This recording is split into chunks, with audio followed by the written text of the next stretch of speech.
헤롯 왕 때에 예수께서 유대 베들레헴에서 나심에 동방으로부터 박사들이 예루살렘에 이르러 말하되 유대인의 왕으로 나신 이가 어디 계시냐? 우리가 동방에서 그의 별을 보고 그에게 경배하러 왔노라 하니 헤롯 왕과 온 예루살렘이 듣고 소동한지라. 왕이 모든 대제사장과 백성의 서기관들을 모아 그리스도가 어디서 나겠느냐 물으니 이르되 유대 베들레헴이오니 이는 선지자로 이렇게 기록된 바 또 유대 땅 베들레헴아 너는 유대 고을 중에서 가장 작지 아니하도다. 내게서 한 다스리는 자가 나와서 내 백성 이스라엘의 목자가 되리라 하였음이니이다. 이에 헤롯이 가만히 박사들을 불러 별이 나타난 때를 자세히 묻고 베들레헴으로 보내며 이르되 가서 아기에 대하여 자세히 알아보고 찾거든 내게 구하여 나도 가서 그에게 경배하게 하라. 박사들이 왕의 말을 듣고 갈새 동방에서 보던 그 별이 문득 앞서 인도하여 가다가 아기 있는 것 위에 머물러 서 있는지라. 그들이 별을 보고 매우 크게 기뻐하고 기뻐하더라.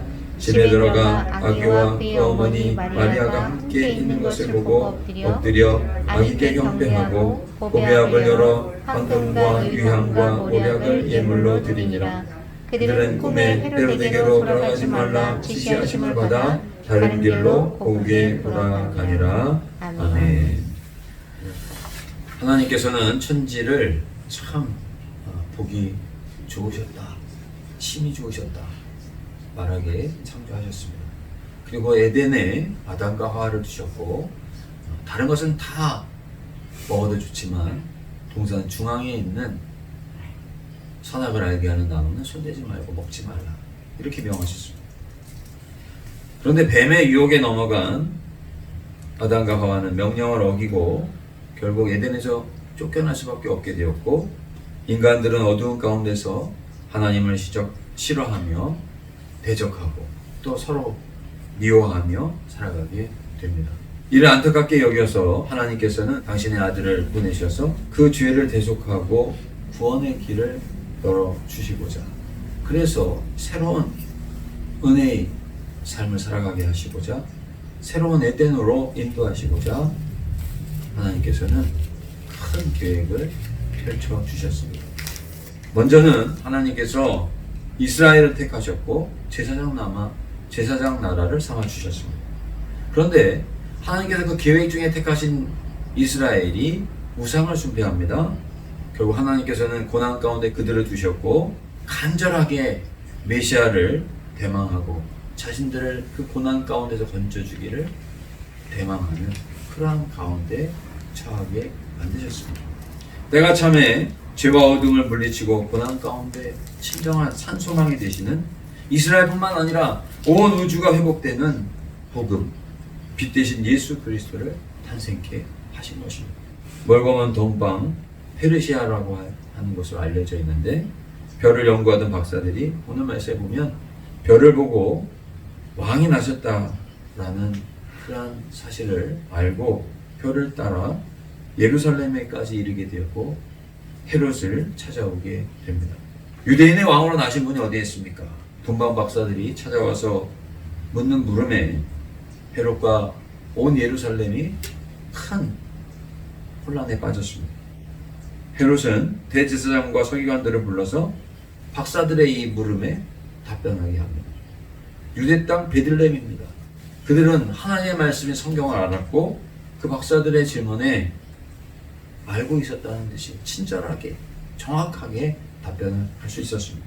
그런데 정말 그것이 헤롯과 대제사장과 서기관들이 헤롯의 말처럼 나도 찾아 우리도 찾아 왕께 경배하기를 원한다라고 하는 그러한 답변이었겠는가 우리가 생각해 보아야 할 것입니다.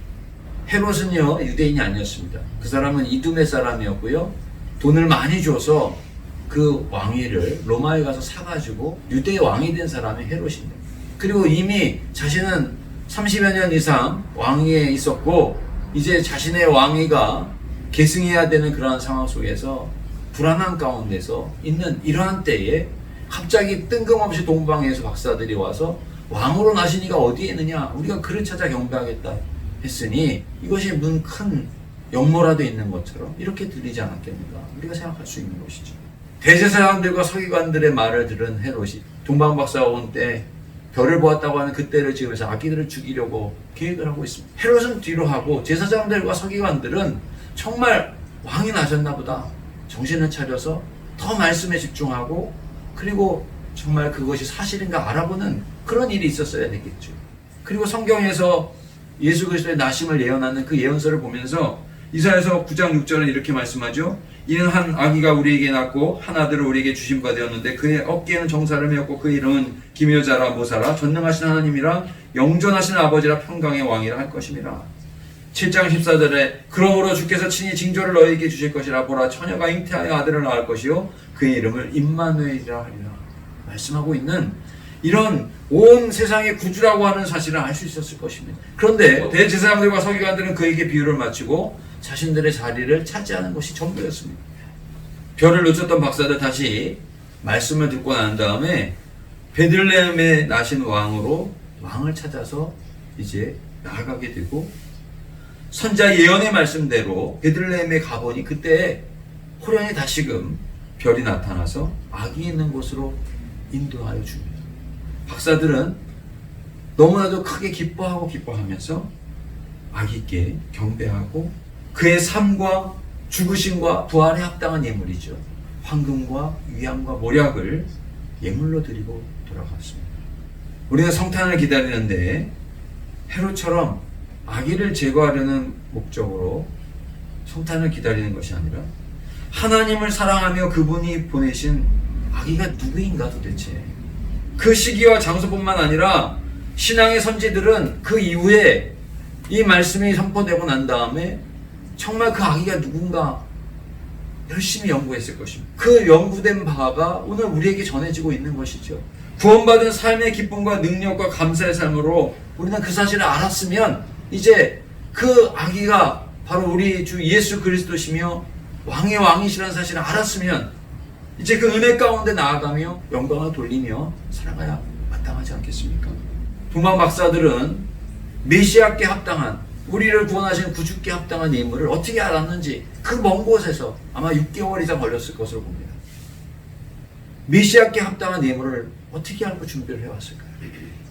모든 것을 창조하신 하나님, 나를 위해서 예수 그리스도를 보내주신 그리고 성령과 함께 하여 주신 그 모든 것을 오늘 헤롯과 또 선지자들의 이야기를 통해서 우리가 알고 있다고 한다면은 동방 박사들이 드렸던 예물처럼 그러한 가치로 어떠한 예배를 드려야 하고 어떠한 삶을 살아야 할 것인가를 우리는 느끼고 행하고 있어야 된다라고 하는 사실입니다. 오늘 박사들을 하나님께서는 꿈에 지시하셔서 헤롯에게로 돌아가지 말라 이렇게 명령하셨습니다. 그래서 위험을 피하게 하시죠. 오늘도 하나님께서는 우리의 삶 속에서 강하고 담대하게 인도하시고요. 지혜롭고 은혜롭게 우리의 삶을 살아갈 수 있도록 이끌어 주십니다. 그리고 오늘도 악한 헤롯에게로 돌아가지 말라고 우리에게 말씀해 주십니다. 그러한 삶의 증거로 우리가 늘 인도함을 받고 성령에 충만한 성도의 삶을 살아가고 정말 주님께 영광을 돌려드리는 삶을 살아가려고 한다면 어떻게 해야 될 것인가? 오늘 우리가 동방 박사의 이 사건을 통해서 함께 은혜를 나누고자 하는 것입니다. 첫 번째로 우리가 성경을 붙들고 주님을 알고 사랑하며 은혜 가운데 강하여져야 한다고 하는 사실입니다. 성경 말씀을 자꾸 들어야 됩니다. 성경을 자꾸 봐야 됩니다. 그 말씀이 우리의 마음 가운데 우리의 심령 가운데 새겨져야 되는 것입니다. 사랑하는 사람이 우리가 그 마음을 몰라주면 얼마나 안타깝고 마음이 힘듭니까? 아무것도 아닌 것 같아도요. 부부간에 그렇습니다. 부모 자식 간에 그렇습니다. 친구 간에 그렇습니다. 그 사람의 마음이 담겨있기 때문에 작은 것 하나라도 너무 섭섭한 거예요. 또 그것을 알아주면 너무 감사하고 너무 소중한 거예요. 톨킨의 반지의 제왕을 제가 즐겨보는데 거기에 보면 절대반지라고 하는 개념이 그 톨킨의 작품에 나와 있는 주제입니다. 근데 절대반지가 무엇이냐면 사람이 우리는 보통 반지를 선택하지만 반지가 사람을 선택하는 거예요. 절대반지가 사람을 선택하면 그 사람은 선택을 받으면 반지를 딱 보면 일단 끼고 싶어 합니다. 그 반지가 그런 힘이 있어요. 근데 그 반지를 손에 끼기만 하면 어떻게 되느냐? 그러면 그 반지를 뺏기지 않으려고 그래요. 그래서 자기의 반지를 빼앗으려고 하는 사람을 다 죽이고 미워합니다. 전쟁을 불사합니다. 사탄의 종이 되어버려요. 그래서 사탄의 힘은 점점 강해지는 거예요. 반지가 돌아다니면 돌아다닐수록 사람들의 마음이 사탄에게로 옮겨가는 겁니다. 그 절대 반지가 마침내 끓는 용암에 던져 없어졌을 때 사탄의 모든 세력이 무너지는 것을 그 이야기에 담아내고 있는 것이 반지의 제왕이라고 하는 그런 작품입니다. 그런데 오늘 우리의 삶도 마찬가지인 것 같아요. 사울을 보십시오. 또 오늘 헤롯을 보십시오. 그리고 예수님을 팔아넘겼던 유다를 보십시오. 이런 자들이 바로 권력과 돈에 넘어간 자들의 그러한 모습이요, 사탄에 넘어간 자들의 모습이 아니겠습니까? 요한일서 2장 15절 말씀에 보면 이 세상이나 세상에 있는 것들을 사랑하지 말라. 누구든지 세상을 사랑하면 아버지의 사랑이 그 안에 있지 아니하나니. 기억하십시오. 우리가 어떤 존재입니까? 우리는 이미 허물과제로 죽었던 존재입니다. 아무것도 없는 자였고요, 예수 그리스도의 믿음으로 말미암아 구원을 받고 하나님의 자녀가 되고 영생을 기업으로 얻는 자들이 된 겁니다. 그런데 이 사실을 우리가 알고 있는 것만으로는 안 돼요. 목사님들이 많이 얘기를 했죠. 성경을 읽어보면 이런 내용들이 많이 나옵니다. 그런데 이것을 알고만 있어서는 안 된다는 거예요. 디모데후서 2장 1절과 9절을 이렇게 말씀합니다. 내 아들아, 그러므로 너는 그리스도 예수 안에 있는 은혜 가운데서 강하고 라고 말씀하면서 복음으로 말미암아 내가 죄인과 같이 매이는 데까지 고난을 받았으나 하나님의 말씀은 매이지 아니하니라. 사도 바울이 이렇게 말씀합니다. 은혜 가운데 강하면은요, 옥에 던져져도 그 중에도 매이지 않습니다. 바울은 스스로 죄인처럼 옥에 갇혀서 복음을 전하는 사람이 되지 않았습니까? 신명기 30장 16절 말씀에 보면 곧 내가 오늘 네게 명령하여 내 하나님 여호와를 사랑하고 그 모든 길로 행하며 그의 명령과 규례와 법도를 지키라 하는 것이라. 그리하면 내가 생존하며 번성할 것이요 내 하나님 여호와께서 내가 가서 차지할 땅에서 내게 복을 주실 것임이라 말씀하고 있습니다. 은혜 안에 강하여질 때 우리가 하나님을 정말 사랑할 수 있게 되는 거예요. 내 의지로 사랑할 수 없습니다. 제자들이 수제자 베드로가 주님 사랑한다고 그랬지만 3번 부인하지 않았습니까? 은혜가 우리의 마음 가운데 강하여져야 우리가 주님을 사랑할 수 있고요, 세상 유혹을 이길 수가 있는 것입니다. 그리고 승리할 수 있는 것이죠. 존 버녀는 이 은혜가 강하여졌던 사람입니다. 그래서 추위에 견디는 씨앗이 강한 생명력을 가지고 온 들판을 누런 곡식으로 그렇게 들판을 만들듯이 이 존 버녀는 감옥에서도 철로역장이라고 하는 그런 저작을 만들어내고 많은 신앙의 도전을 주었던 것을 우리가 알 수가 있습니다. 사랑하는 성도 여러분, 말씀 가운데 주님을 더욱 사랑하며 은혜 가운데 더욱 강하여지는, 그래서 충만한 삶을 살아가시는 우리 모두가 되시기를 바랍니다. 두 번째로, 우리가 말씀 가운데 기도하며 승리할 때까지 성령의 불이 사그라지지 않도록 성령을 의지하며 살아야 합니다. 우리는 불가능한 것이 많이 있죠. 그런데 하나님께는 불가능한 것이 없습니다. 우리가 불가능해 보이는 것도, 우리의 삶에 불가능해 보이는 것도 능히 하나님께서는 행하실 수 있습니다. 광야에 길을 내시고요, 홍해를 가르고 길을 내시고 광야에도 그 백성을 인도하시고 먹이시고 입히시고 이끌어주신 분이 하나님이십니다. 요한복음 3장 34절 말씀에 보시면 하나님이 보내신 이는 하나님의 말씀을 하나니 이는 하나님의 성령을 한량없이 주심이니라 말씀하고 있습니다. 그런 하나님의 사람들은요, 말씀대로 살아가고 성령에 관련하여 성령의 충만함을 받고 살아가는 것이 하나님의 사람의 모습이다 말씀하고 있는 것입니다. 말씀 가운데 성령이 역사하신다는 거예요. 그러니까 그냥 성령 충만하려고 하면 안 되고, 말씀 가운데 그 말씀을 붙들고 말씀대로 살려고 하고, 어려운 가운데서 기도하고 어려운 가운데서 찬양하고, 그럴 때 성령께서 임하시는 것이라는 말씀입니다. 로마서 8장 26절 말씀해 보시면 이와 같이 성령도 우리의 연약함을 도우시나니 우리가 마땅히 기도할 바를 알지 못하나 오직 성령이 말할 수 없는 탄식으로 우리를 위하여 친히 간구하시느니라. 기도 가운데 성령께서 우리를 도우십니다. 캐더린 마샬이라고 하는 분이 있습니다. 근데 이분은 부서질지라도 우리가 기도하다가 우리의 삶이 부서지는 것 같은 그런 어려움을 만날 때가 있죠. 그러나 그 가운데서도 나아가면 성령께서는 우리의 삶을 다시금 모아 에스겔 골짜기에 마른 뼈들이 다 부서져서 형체를 알아볼 수 없지 않았습니까? 그런데 성령의 바람에 불고 하나님께서 역사하시니까 그곳에 힘줄이 붙고 생기가 돋아서 큰 군대가 되었던 거죠. 부서질지라도 새롭게 지어가는 자가 될 수 있으니 성령을 의지하여 기도하라고 이렇게 권면을 하고 있습니다. 우리가 지극히 부족해도 기도하고 성령을 의지하면 우리는 합력해서 선을 이루는 자가 될 줄로 믿습니다. 의롭고 영화롭게 하나님의 형상으로 아름답게 변화되는 역사가 우리들의 삶 속에 분명하게 나타나게 될 줄로 믿습니다. 그렇기 때문에 우리는 성령의 불을 사그라뜨려서는 안 돼요. 로마서 8장 27절 말씀에 보시면 마음을 살피시는 이가 성령의 생각을 아시나니 이는 성령이 하나님의 뜻대로 성도를 위하여 간구하심이니라 말씀하고 있습니다. 여러분, 믿음, 소망, 사랑 중에 제일은 무엇입니까? 사랑이다. 우리 고린도전서 13장에 말씀하고 있죠. 성령의 은사 중에 가장 귀한 은사는 사랑의 은사입니다. 사랑하면요 더 주고 싶고 더 무엇인가를 그 사람을 더 생각하고 그 사람이 필요한 것이 무엇인가 더 주어도 더 주고 싶은 것이 사랑이죠. 우리가 성령이 충만하면 하나님의 마음을 알게 된다는 거예요. 그렇게 하나님이 우리를 주시고자 하시고 싶어하고 더 주시고 더 주시고 싶어하고 용서하시고 싶어하고 자비를 베풀고 싶어 하시니 마침내 그 아들 독생자까지 아낌없이 내어주신 것이구나 깨달음을 주신다는 것이죠. 선지자를 보내니까 안 돼서 하나님 당신이 동등됨을 취할 것을 여기지 아니하시고 지극히 낮춰서 우리에게 육을 입고 오신 분 아니십니까? 그래서 그 멀고먼 동방에서도 박사들이 찾아와서 예수께 경배하고 돌아가는 이런 일이 나타나게 된 것입니다.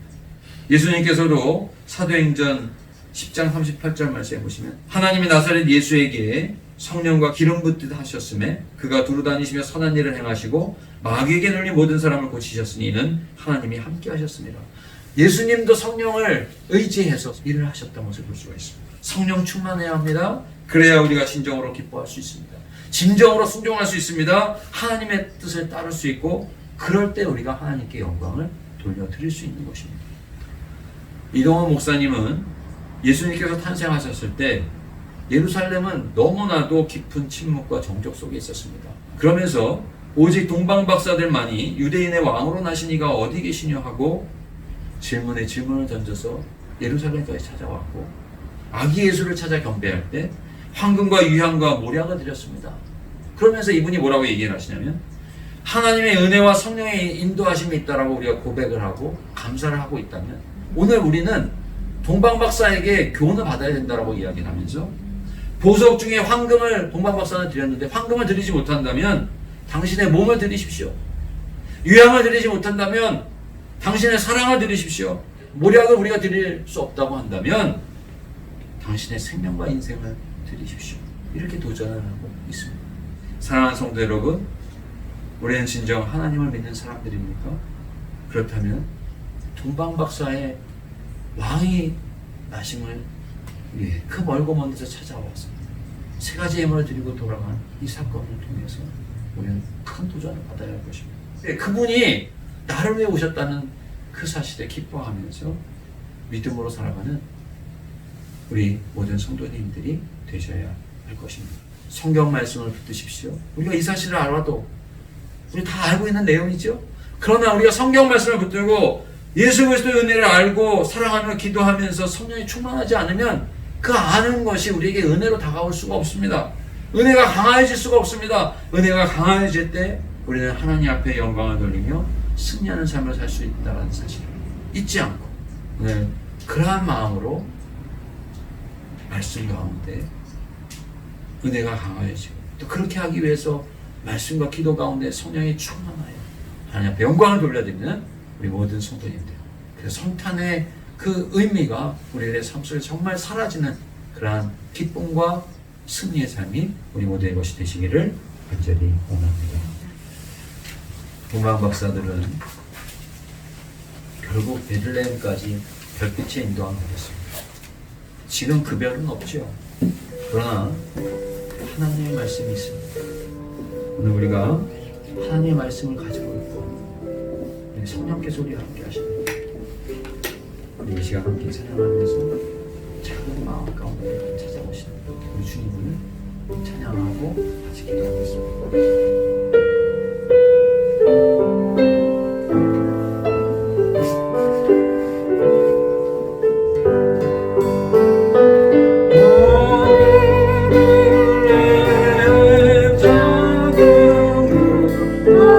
전